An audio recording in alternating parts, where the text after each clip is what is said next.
Welcome to Birds of Prey Sports Talk. We're your hosts TJ and Jared, and tonight we're going to be doing a recap of the Astros series, which just wrapped up today.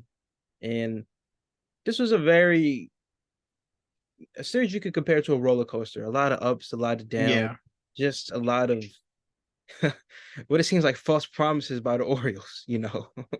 We just couldn't keep a lead to save our lives, and just so many errors. Which dictated the series, and in a right. way me and you talked about, it kind of reminded us of the Dodgers series, and Yeah, the first game, exactly like the Dodgers. We were up, we were winning, we had all the momentum. The whole right. stadium was just teeming with energy, and we allowed Mm, right. and that brings me to the final score of 7-6. Mm, And I'll lead you to go inning by inning. Anyway, to get Right. right into the game, Orioles get two in the first, three in the second. Astros get two in the third. We get one in the fourth. We get one. Astros get one in the eighth, and then four in the ninth, and win the game 7-6. Astros get 7 runs on 10 hits, no errors. Orioles get 6 runs on 8 hits and no errors. Excuse me. Our top hitters in the day. Adley goes 1 for 3 with 2 RBIs, a walk, and 2 runs scored. Ryan Mountcastle goes 1 for 4 with 2 RBIs and a run scored, and he hit a bomb. That ball was distressing. I think it was 472 feet, second longest home run in Orioles history or Camden Yards history. That was a bomb. Like you heard it off the bat. Masson didn't show it. But TBS did. It was amazing. And nice to see from our vantage point. We were like right above home plate just to see how far it went. Oh, yeah. But Westberg goes 2 for 4 with a run scored. Arias goes 1 for 3 with a run scored. McCann goes 1 for 2 with 2 RBIs and run scored. Westberg gets a double, his seventh on the year, and Arias gets a triple, his first in the season. He actually gets a couple triples in the series, which is surprising for him. But it's a Grayson start today. Grayson goes 6 innings, 6 hits, 2 runs, 2 earned runs, 2 walks, and 4 strikeouts. Just continues to show why he belongs in the majors. Mike Baumann goes an inning, no hits, no runs, no earned. Oh, sorry, 1 hit. No, sorry, I'm messing up his freaking stats. No hits, 1 run, 1 earned run, 1 walk, and a strikeout. Cano comes in, he gives up the inherited run, but he goes an inning, 1 hit, no runs, no earned runs, no walks, and 1 strikeout. Felix Bautista comes in, and unfortunately, he does blow the save. He gets the loss and the blown save. He is 6-2 in the season, and that's his sixth blown save of the season. He goes 2/3 of an inning, 3 hits, 4 runs, 4 earned runs, 1 walk, 2 strikeouts, and 1 home run given up. Joey Crable comes in to finish the game. He goes an inning or 1/3 of an inning and zeros across the board. Orioles pitching totals 9 runs on 10 hits, 7 runs, 7 earned runs, 4 walks, and 8 strikeouts, and that 1 home run being the grand slam. I think I made a tweet about it on our Birds of Prey account, or maybe I just told my dad. I forgot which one I did, or maybe I texted it to you.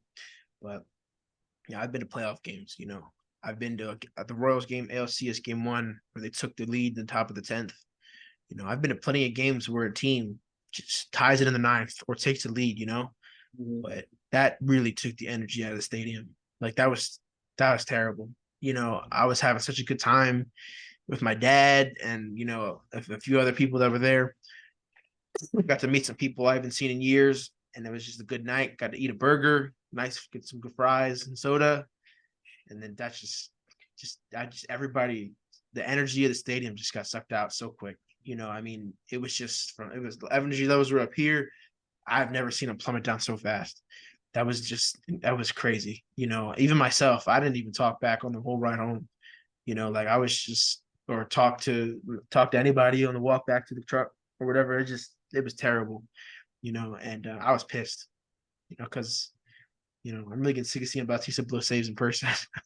That's the second time I've seen him blow save this year. So maybe I'm a bad luck charm for him.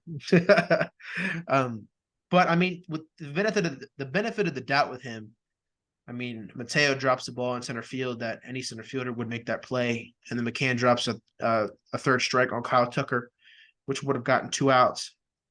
I don't know. It's just Astros are good. That's there's no shying away from that. They're the defending champions. So I mean, it's not like we're playing some slouches, and it's not like we're playing Oakland and they did this, I mean, the Astros, like I said, they're a really good team, and it is unfortunate, but I mean, if Felix blows like a save a month, and that's unfortunate because coming to October, that's a whole different season. So hopefully he's a little bit different. But you know, I mean, what are your thoughts about this game? I think you already shared, but You know, it's going to sound weird, but in a lot of ways, it seemed like we won. We won this game for the Astros themselves. yeah, But they didn't win it. We won it for them. you know, the drop from Mateo at center Right, field. And I feel bad for him because Mateo actually robbed a guy earlier, right, home run. He right, dropped off the can. I mean, you just have to catch those. You just have to right, catch, especially McCann being a catcher. You have to catch those. right, And this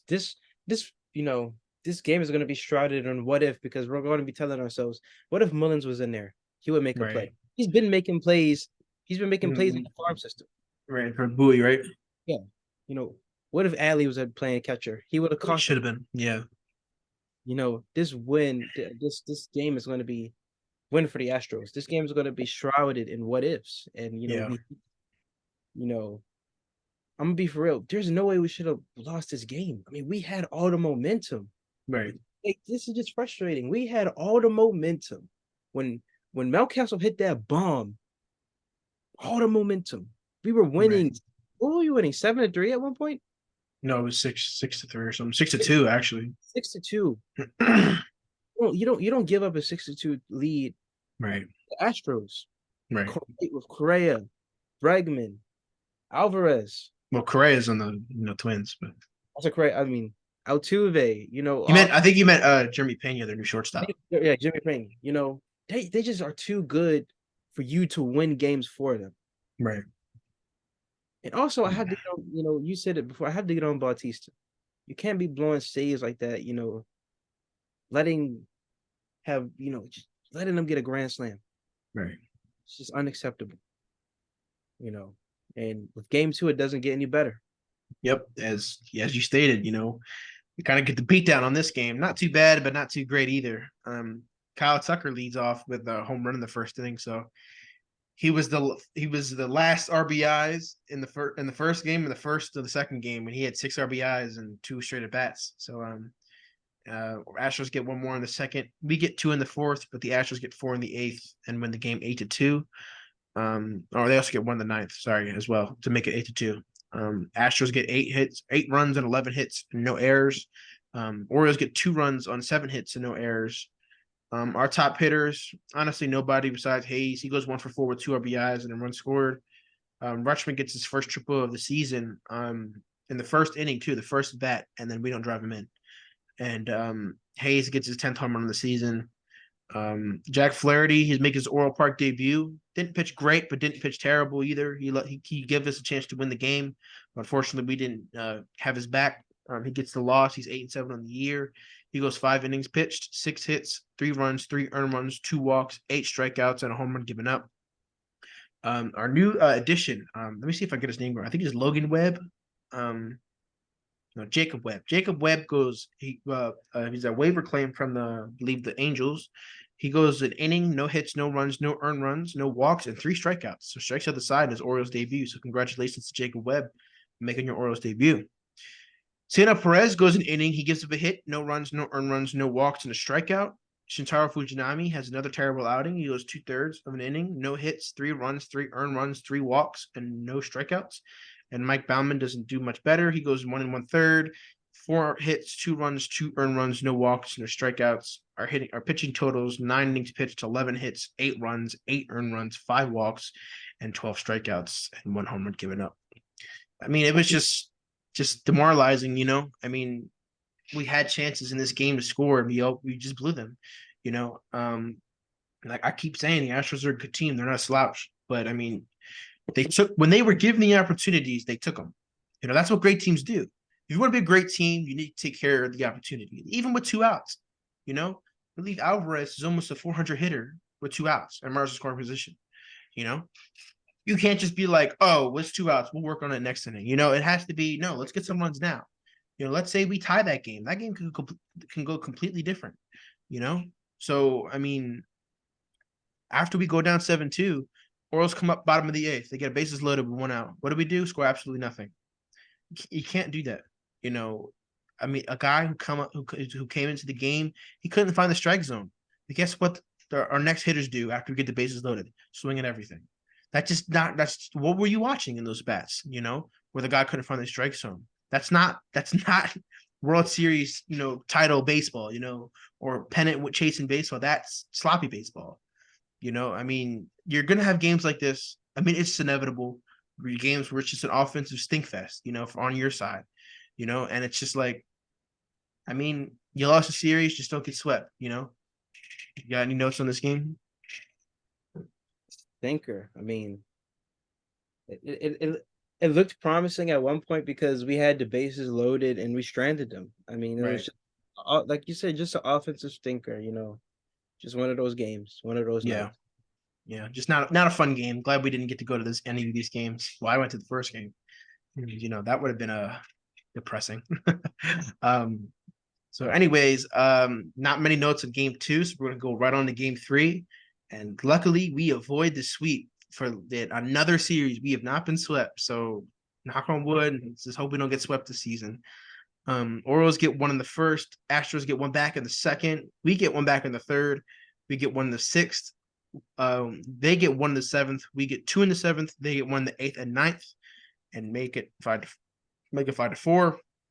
Astros get 4 runs on 10 hits, no errors. Orioles get 5 runs on 8 hits and 1 error.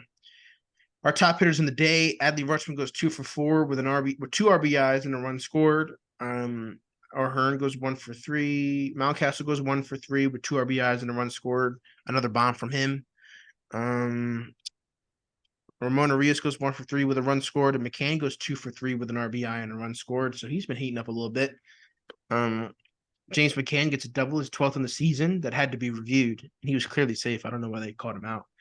Hearn gets a double as well, his 14th on the season. Ramon Arias gets a triple, his second on the season, 2 in the series. So he's showing off the wheels, not really, but Adley Rutschman gets his 16th home run on the season, and Mountcastle gets his 15th home run on the season. Rutschman is the first Orioles hitter to ever hit an opposite field home run to over that left field wall. So that's nice. I didn't expect him to be the one to do it, but he was. I was hoping if we got Ohtani next year, he was gonna be the one to do it, but obviously not. They need the second one to do it. Anyways, our pitching line is Dean Kramer goes 7 innings, 6 hits, 2 runs, 2 earned runs, 2 walks, and 5 strikeouts. Does give up 2 home runs. He gets the win. He's 11-4 on the year.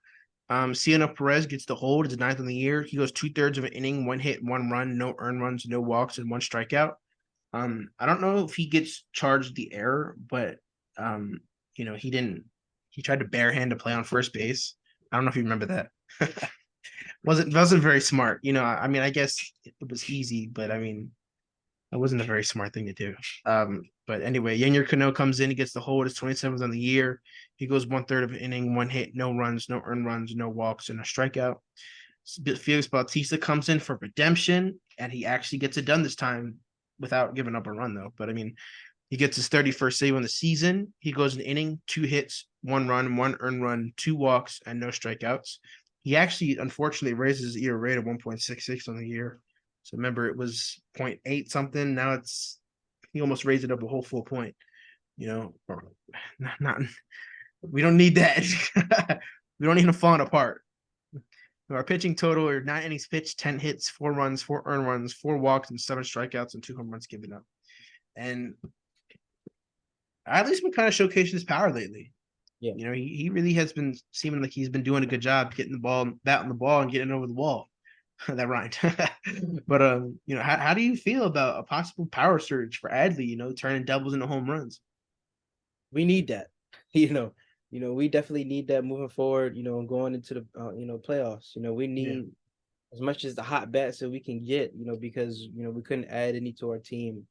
During the trade deadline. So Mm-hmm. I love it.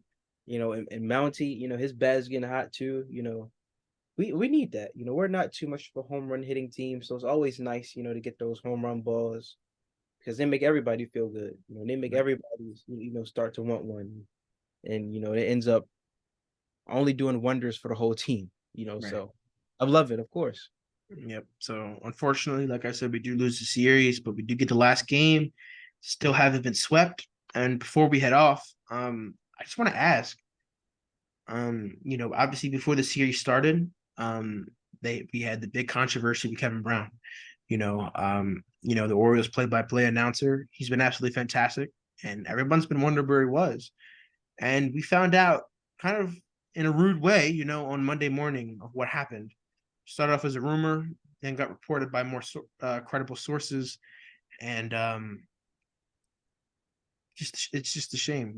How do you feel about the situation? I don't know how well or how much you understand about it, or like how much you have an opinion. But I mean, how do you feel about this?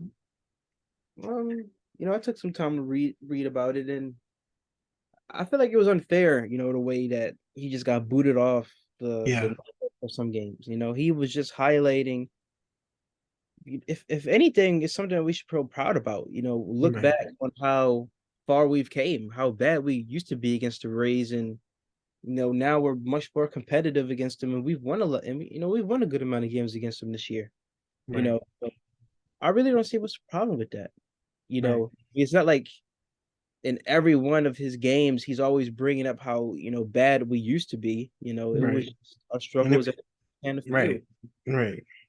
I don't really see the need to how how John Angelos and how the Orioles team booted him from the broadcasting like that. Yeah, and I fully agree. It was I guess in the nicest way to put it is very much of a clown behavior. That's very you know little man syndrome type shit. I'm sorry, I shouldn't have cursed, but you get the point. It's ridiculous. And I said I love Kevin Brown. I love him as our play-by-play announcer, and he's the I don't know how you call it, but he's takes the position of what Gary Thorne used to be. So and he's done a really good job, and everybody in the Orioles community loves him in the fan base or whatever. So the Orioles fans to start free Kevin Brown chants in the stadium, was very, it was fantastic. The rumor is now that we're getting him back tomorrow, but maybe he never wants to come back. I mean, with the way they treated him, and dang well he can't talk about it. So, I mean, and then to know, I don't know if you know about this, but some of them were kicking fans out of the stadium who started free Kevin Brown chants. So, I mean, that's just ridiculous. And I think that it's a very unfortunate. And I mean, I was just praying and hoping that this wouldn't put a damper on a great season, because I mean, this got just got attention. We're the best team in the AL, and that was the big story. So that says a lot about our perception at the moment. And I mean, it sucks because now everyone's against us. Not everyone, but people who are clueless and won't research the topic, don't understand that this is Angelos doing and want the downfall of the Orioles instead of downfall of John Angelos, and you know, it's painting us out to be something we're not. But it's painting the clear picture of what John Angelos and the Angelos family truly is. Just soft and just I don't want to just go full slash like thrashing mode because we'll probably get demonetized. But like I said, just it's just an unfortunate situation, and I mean, hopefully they learn a lesson from this. But you can already bet they probably won't. So very upsetting. And then we needed a spark, and hopefully this game was the spark. Mullins comes back on Friday. Kevin Brown comes back on Friday. Means rehabs. Trying to think about if I had forgot anything else. No, I don't forget anything else. Do you have anything else to bring up about the series? Nothing else. All right. Well, this is a recap of the Orioles versus Astros series, but we will see the Astros again next month at Houston. And I can't wait for that series. That's I believe one of the last road series of the year. But anyways, don't forget to like, subscribe, and share. Share on TikTok, Instagram, wherever you can. Make sure to check out our Twitter and our TikTok. We're posting pretty much daily on there with Orioles breakdowns and, well, maybe not daily on TikTok, but we're definitely gonna be posting there more. Check out some of our YouTube shorts. Check out our second channel, Casual Cinema, and we're Birds of Prey. And we're out.